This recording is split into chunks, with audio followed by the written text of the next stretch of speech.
എന്താ നിങ്ങളുടെ പേര്? ദമയന്തി. ഇവിടെ വരുന്നതിന് മുമ്പ് ദമയന്തിക്ക് എവിടെയായിരുന്നു ജോലി? കേണൽ പുരുഷോത്തമ സാറിന്റെ വീട്ടില്. ഇവിടെ വന്നിട്ട് എത്ര ദിവസം കഴിഞ്ഞപ്പോഴാ മോൻ ആദ്യം തട്ടിക്കൊണ്ടുപോകാൻ ശ്രമം നടന്നത്? 16-ാം ദിവസം. അതെന്താ അത്ര കൃത്യമായി ഓർത്തു വെച്ചത്? അത് ഞങ്ങക്ക് മറക്കാൻ പറ്റുന്ന ദിവസമല്ലല്ലോ സാർ. ദമയന്തിയാണ് ആദ്യം അത് കണ്ടത് അല്ലേ? അതെ. അപ്പോഴേക്ക് നന്ദൻ സാറും വന്നു. അവരെയൊക്കെ ഒരിക്കൽ കൂടി കണ്ടാൽ ദമയന്തിക്ക് തിരിച്ചറിയാൻ കഴിയുമോ? ഒരാളെ എനിക്ക് തിരിച്ചറിയാൻ കഴിയും. കാരണം കറുത്ത് തടിച്ചിട്ടാണ് അയാൾ. മുഖം ഓർമ്മയില്ലെങ്കിലും രൂപം ഓർമ്മയുണ്ട്. ദമയന്തി സാധാരണ എവിടെയാ കിടക്കാറ്? താഴത്തെ സർവന്റ് റൂമില്. ഒന്ന് കാണാമോ? ഉവ്വ്. വരി.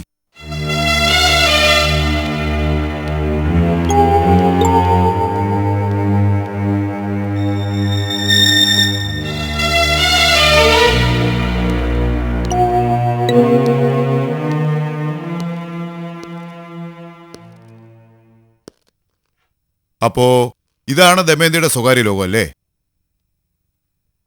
ദമയന്തിക്ക് കിടന്നാലുടനെ ഉറക്കം വരുന്ന ശീലമുണ്ടോ? ഇന്നലെ രാത്രി അസ്വാഭാവികമായ ഒച്ചയോ ബഹളോ എന്തെങ്കിലും കേട്ടോന്നറിയാനാ? ഇല്ല സാർ. ഉം. ഇതിലെന്താ? എന്റെ ഡ്രസ്സുകളാ.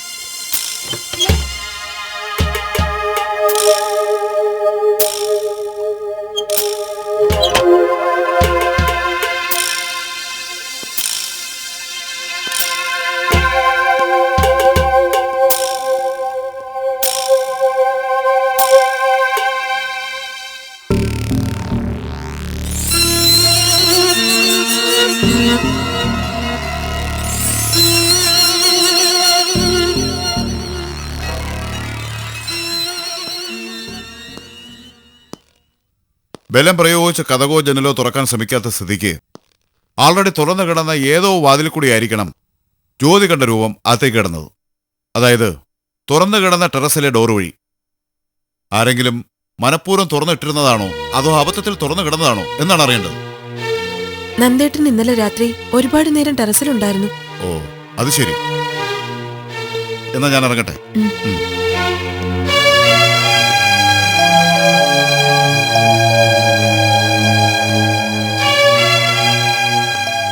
Hello, I M CA Bhadran. Please. Thank you.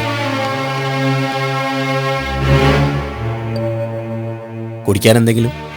No mister Sasikumar, മുഖവുരയില്ലാതെ തന്നെ പറയട്ടെ, കോൺട്രാക്ടർ നന്ദകുമാറും നിങ്ങളും തമ്മിലുള്ളൊരു ഇഷ്യൂ ആണ് ഞാനിവിടെ വരാനുള്ള കാരണം. നന്ദകുമാറിന്റെ വീട്ടിൽ വളരുന്ന കണ്ണൻ എന്ന കുട്ടി നിങ്ങളുടേതാണെന്ന് നിങ്ങൾ അവകാശപ്പെടുന്നു. സെയിം ടൈം നന്ദൻ അത് നിഷേധിക്കുകയും ചെയ്യുന്നു. Am I right? യെസ്. ഞാൻ അങ്ങനെ ഒരു അവകാശം ഉന്നയിക്കുന്നത് അത് സത്യമാണെന്ന് 100% ബോധ്യമുള്ളതുകൊണ്ടാണ്. വെൽ, പക്ഷെ ഞാൻ വന്നത് അതുമായി ബന്ധപ്പെട്ട മറ്റൊരു പ്രശ്നത്തെക്കുറിച്ച് അന്വേഷിക്കാനാണ്. കഴിഞ്ഞ കുറെ ദിവസങ്ങൾക്കുള്ളിൽ ആ കുട്ടി അവിടെ നിന്ന് കടത്തിക്കൊണ്ടുപോവാൻ 2 സിവിയർ അറ്റംപ്റ്റ് ഉണ്ടായിരുന്നു. ആദ്യത്തേത് പകൽ സമയത്തായിരുന്നു. അന്ന് നന്ദകുമാർ അവിടെ എത്തിയതുകൊണ്ട് ആ ശ്രമം പരാജയപ്പെട്ടു. മറ്റൊന്ന് ഇക്കഴിഞ്ഞ രാത്രിയിൽ. ആദ്യ അറ്റംപ്റ്റിന്റെ എല്ലാ ലൂപ്പോൾസും അടച്ച് പക്ക പ്ലാനിങ്ങോടെയുള്ള ഒരു ഓപ്പറേഷൻ. പക്ഷെ എന്തുകൊണ്ടോ അതും വിജയിച്ചില്ല. അൺഫോർച്ചുനേറ്റ്ലി ഈ 2 ശ്രമങ്ങളും നടന്നിട്ടുള്ളത് കുട്ടി നിങ്ങളുടേതാണെന്ന് അവകാശപ്പെട്ട് നിങ്ങൾ നന്ദകുമാറിന്റെ കണ്ടതിന് ശേഷമാണ്.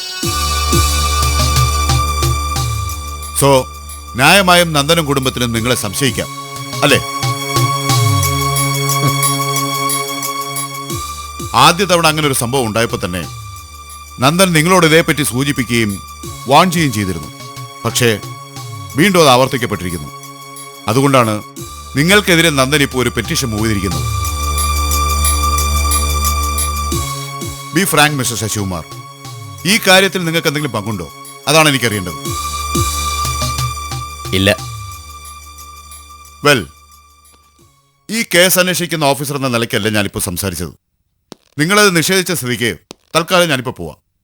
പക്ഷെ അന്വേഷണത്തിനൊടുവിൽ നിങ്ങളെ തേടി വീണ്ടും എനിക്കിവിടെ വരേണ്ടി വന്നാൽ അന്ന് ഇത്ര സൗഹൃദത്തിൽ എനിക്ക് പെരുമാറാൻ കഴിഞ്ഞെന്ന് വരില്ല.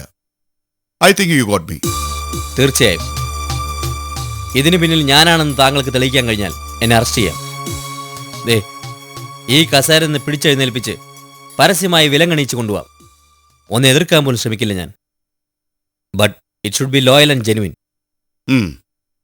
സി മിസ്റ്റർ ഓഫീസർ, ഇക്കാര്യത്തിൽ നന്ദകുമാറിനോട് പറഞ്ഞത് തന്നെയാണ് എനിക്ക് താങ്കളോടും പറയാനുള്ളത്.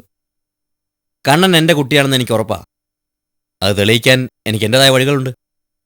അപ്പോൾ പിന്നെ നിങ്ങളീ പറഞ്ഞതുപോലെ ആരും അറിയാതെ അവനെ കടത്തിക്കൊണ്ടുപോകുന്ന ഒരു നാണം കെട്ട കളിക്ക് ഞാനെന്തിനു ശ്രമിക്കണം? അങ്ങനെ ചെയ്താൽ തന്നെ പരസ്യമായിട്ട് എനിക്ക് അവനെ വളർത്താൻ കഴിയുമോ? ഞാനീ പറഞ്ഞത് മുഴുവൻ സത്യമാണ്. വിശ്വസിക്കാൻ കഴിയുമെങ്കിൽ സാറ് വിശ്വസിക്കുക. അതല്ല, ഇങ്ങനൊരു അപവാദത്തിൽ എന്നെ കുടുക്കി ഇതിൽ നിന്നും പിന്തിരിപ്പിക്കാനാണ് നിങ്ങൾ നന്ദനം കൊണ്ട് ശ്രമിക്കുന്നെങ്കിൽ sorry, I should defend myself. എന്താ വേണ്ടതെന്ന് ഇനി താങ്കൾക്ക് തീരുമാനിക്കാം. മിസ്റ്റർ ശശികുമാർ, നിങ്ങൾ സംശയിക്കുന്നത് പോലെ മനഃപൂർവ്വം നിങ്ങളെ ഇതിൽ കൊടുക്കണമെന്ന് ആഗ്രഹമൊന്നും എനിക്കില്ല. Anyway, sorry to trouble you. നമുക്കിനിയും കാണാം. കാണേണ്ടി വന്നാൽ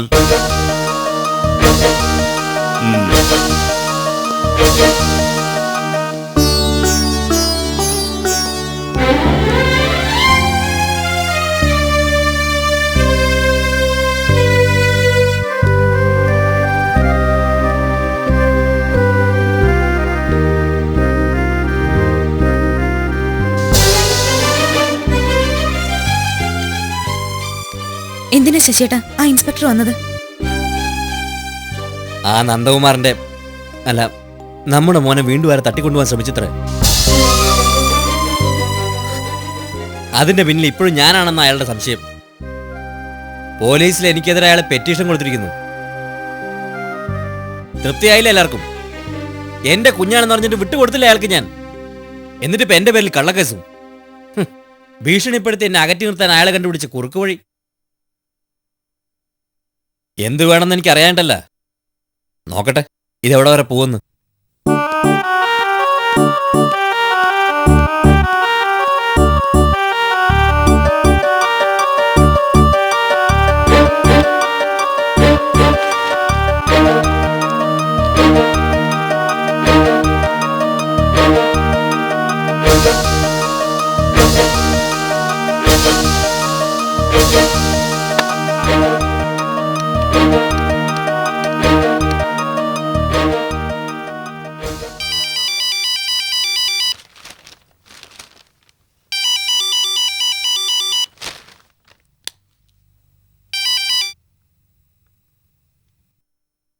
ഹലോ ഞാൻ ശ്യാമയാ. ഹലോ, ഒരു മിനിറ്റ്.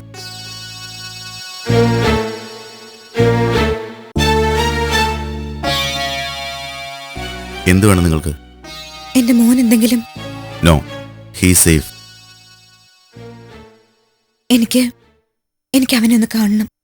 വേണ്ട, ഇനി അതൊന്നും ശരിയാവില്ല. വിശേഷങ്ങളൊക്കെ അറിഞ്ഞില്ലേ, അതുപോരെ? പോരാ, എനിക്ക് അവനെ കണ്ടേ പറ്റൂ. പ്ലീസ്, പറ്റില്ലെന്ന് പറയരുത്. പറഞ്ഞാൽ ഞാൻ വരും.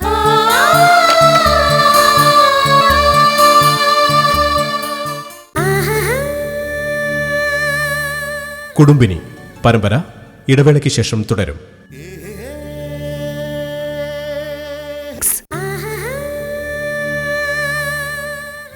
കുടുംബിനി പരമ്പര തുടരുന്നു.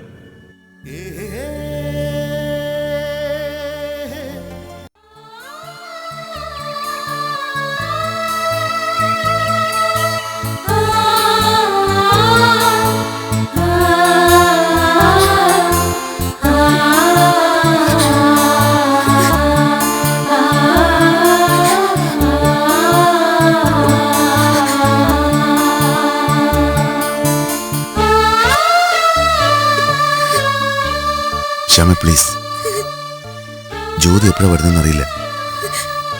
Control your self. അതിനു വേണ്ടി ഒന്നും സംഭവിച്ചില്ലല്ലോ. Please Shyama, please. എന്താ സാർ ഇങ്ങനെയൊക്കെ? ഇവൻ ഇവിടെ ഏറ്റവും സേഫ് ആയിരിക്കുന്നായിരുന്നു എന്റെ വിചാരം. പക്ഷെ ഇപ്പൊ ഇവൻ ഇവിടെയും ശത്രുക്കൾ. എന്ത് സമാധാനം എനിക്ക്. ഇതിന്റെ പിന്നിൽ ആരാണെന്ന് പോലീസ് വളരെ രഹസ്യമായി അന്വേഷിക്കുന്നുണ്ട്. പ്രതികളെ ഉടൻ തന്നെ പിടിക്കുമെന്ന് അവർ ഉറപ്പും പറയുന്നുണ്ട്. ശശിയേട്ടനെ തിരക്കും അവർ ഓഫീസിൽ വന്നിരുന്നു. ഒരു പരിധിവരെ ശശിയെ സംശയിക്കാതിരിക്കാൻ കഴിയില്ല. ചില മോശമായ നീക്കങ്ങൾ അയാളുടെ ഭാഗത്തുനിന്നുണ്ടായിട്ടുണ്ട്. അറിയാം സർ. എന്നാലും എനിക്കെന്തോ ഈ കാര്യത്തില് ശശിയേട്ടനെ സംശയിക്കാൻ തോന്നുന്നില്ല. ഇതൊക്കെ അറിഞ്ഞപ്പോ മുതല് പുള്ളിക്കാരനും ടെൻഷനില്ല.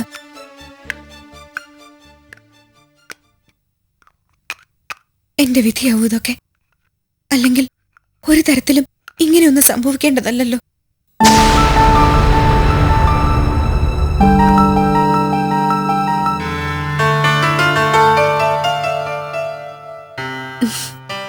ഇത് എപ്പോ വന്നു? ഞാനൊന്ന് മയങ്ങിപ്പോയി. തലവേദന കാരണം ചെന്ന് കിടന്നതാ. ഒരു 5 മിനിറ്റ്. ഇതുവഴി പോയപ്പോ സാറും മോനും ഇവിടെ നിൽക്കുന്നത് കണ്ടു. ജസ്റ്റ് ഒന്ന് കയറിയെന്നേ ഉള്ളൂ. എന്നെ ഒന്ന് വിളിക്കായിരുന്നില്ലേ നന്ദേട്ടന്? അത് വിളിക്കേണ്ടെന്ന് ശ്യാമ തന്നെയാ പറഞ്ഞത്. തലവേദന എടുത്ത് കിടക്കുന്ന ആളെ ശല്യപ്പെടുത്തണ്ടെന്ന് ഞാനും കരുതി. മോൻ നല്ല കൂട്ടായല്ലോ. ആന്റിയെ കിട്ടിയപ്പോ എന്താ ചെക്കൻ്റെ ഒരു ഗമ. ആ, എന്നാ ഞാൻ ഇറങ്ങട്ടെ. അപ്പോഴേക്കും തിടുക്കായോ? തിരക്കുണ്ട്. കണ്ടപ്പോ ഒന്ന് കയറിയതാ.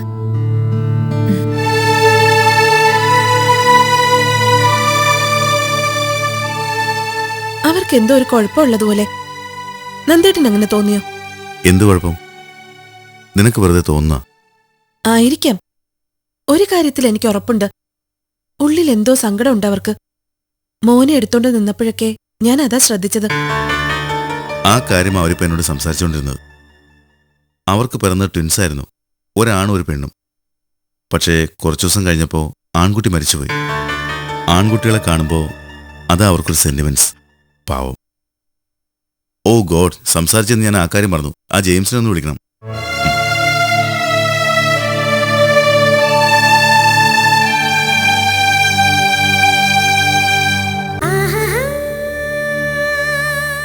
കുടുംബിനി പരമ്പര ഇടവേളയ്ക്ക് ശേഷം.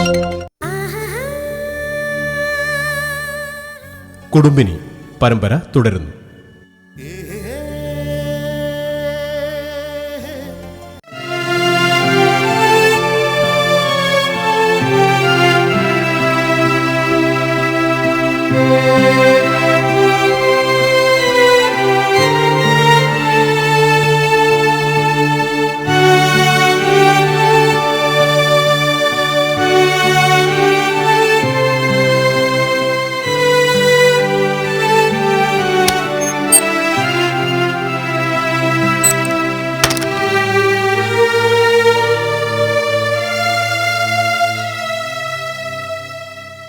എന്തിരിപ്പാടോ ഇത്?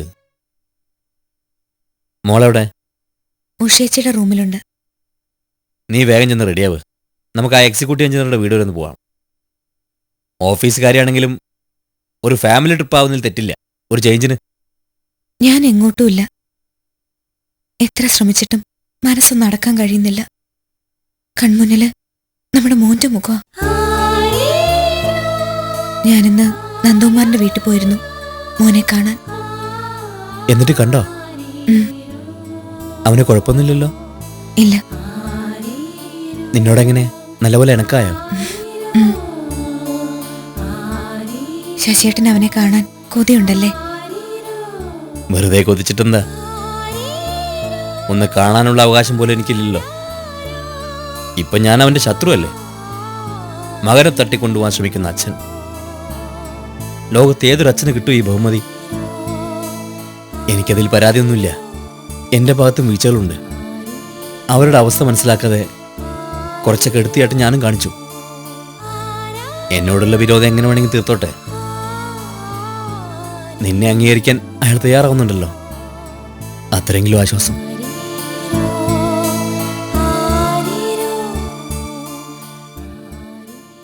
ഏട്ടന് സമ്മതമാണെങ്കിൽ ഞാൻ നന്ദകുമാറിനോട് സംസാരിക്കാം. നമ്മൾ ആവശ്യപ്പെടുമ്പോഴൊക്കെ അവനെ കാണാനുള്ള സൗകര്യം ഉണ്ടാക്കാന്ന് ഒരിക്കൽ എനിക്ക് വാക്ക് തന്നതാ. വേണ്ട, ആരുടെ ഔദാര്യം എനിക്ക് വേണ്ട. ചിന്തിച്ചിട്ട് പോലില്ലാത്ത കാര്യത്തിന് എനിക്കെതിരെ പോലീസ് കംപ്ലൈന്റ് ചെയ്തില്ല അയാള്. നീ പോലും എന്നെ സംശയിച്ചു. അതിൽ കൂടുതൽ എന്ത് ഭാഗ്യം എനിക്ക് കിട്ടാനുള്ളത്? ടൈം ടേബിൾ വെച്ച് മോനെ കാണാൻ ഞാനെന്താ ജയിൽ പുള്ളിയാ? ആ ഗതികേടൊന്നും എനിക്കില്ല. അവകാശം പറഞ്ഞ് തുനിഞ്ഞിറങ്ങിയാൽ പിന്നെ ഊഴം കാത്തു നിൽക്കേണ്ടത് അയാളായിരിക്കും. പക്ഷേ ഇപ്പം നമ്മൾ ആ വഴിയൊന്നും ചിന്തിക്കുന്നില്ല. മോനെ നമുക്ക് വിട്ടുതന്ന അയാൾ ആവശ്യപ്പെടുന്ന സ്ഥലത്ത് ആവശ്യപ്പെടുന്ന സമയത്ത് കൊണ്ടുപോയി കാണിക്കാം. നിനക്ക് അമ്മൂനെ കാണണം തോന്നുമ്പോ നമുക്ക് അങ്ങോട്ടും പോവാം. സമ്മതാണോ? അല്ല, അവനെ ഇങ്ങോട്ട് കൊണ്ടുവരുന്ന കാര്യം ശശിയേട്ടൻ ചിന്തിക്കണ്ട. എന്താ ചിന്തിച്ചാൽ? പറയടി, അവനിവിടെ കൊണ്ടുവന്ന എന്താ കുഴപ്പം? അവന്റെ ആയുസ് ഇവിടെ വെച്ച്, ഈ വീട്ടിൽ വെച്ച് അവസാനിക്കും. അത് തന്നെ കുഴപ്പം. എങ്കിലാവുന്ന എനിക്ക് അറിയണല്ലോ. എന്റെ മോനെ ഞാൻ കൊണ്ടുവരും ഇവിടെ, എന്ത് വില കൊടുത്തും.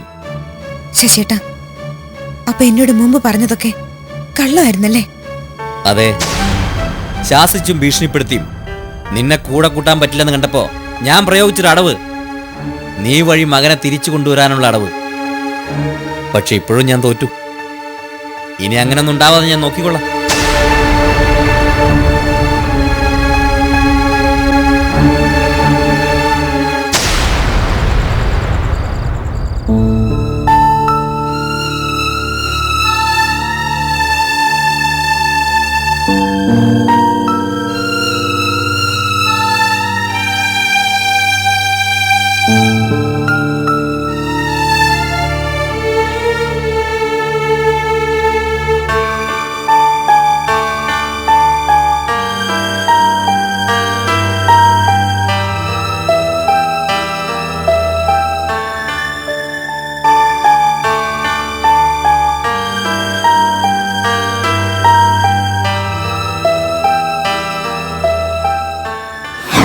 അതെ, ശാസിച്ചും ഭീഷണിപ്പെടുത്തിയും നിന്നെ കൂടെ കൂട്ടാൻ പറ്റില്ലെന്ന് കണ്ടപ്പോ ഞാൻ പ്രയോഗിച്ചൊരു അടവ്, നീ വഴി മകനെ തിരിച്ചു കൊണ്ടുവരാനുള്ള അടവ്.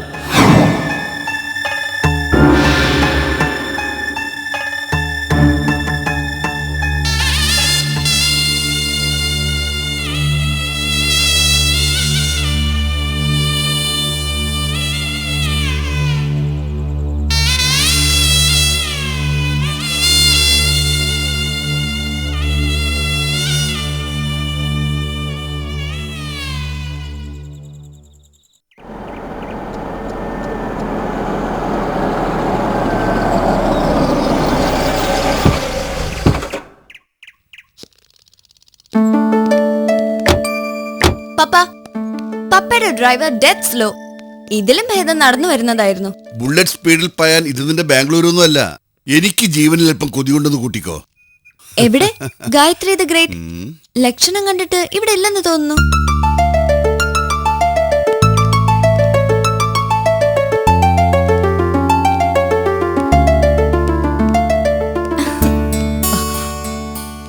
ഏട്ടൻ, നീ ഇങ്ങനെ വാപൊളിച്ചു നിൽക്കുന്ന കാണാൻ തന്നെയാ ഒന്ന് വിളിച്ചു പോലും പറയാതെ ഞങ്ങൾ ഇങ്ങോട്ട് വന്നത്, അല്ല മോളെ? പിന്നല്ലാതെ. ആന്റി അല്ലേ എപ്പോഴും ഞങ്ങളെ ഞെട്ടിക്കാറ്. ഇത്തവണ ഞങ്ങൾ സ്കോർ ചെയ്തു. That's all.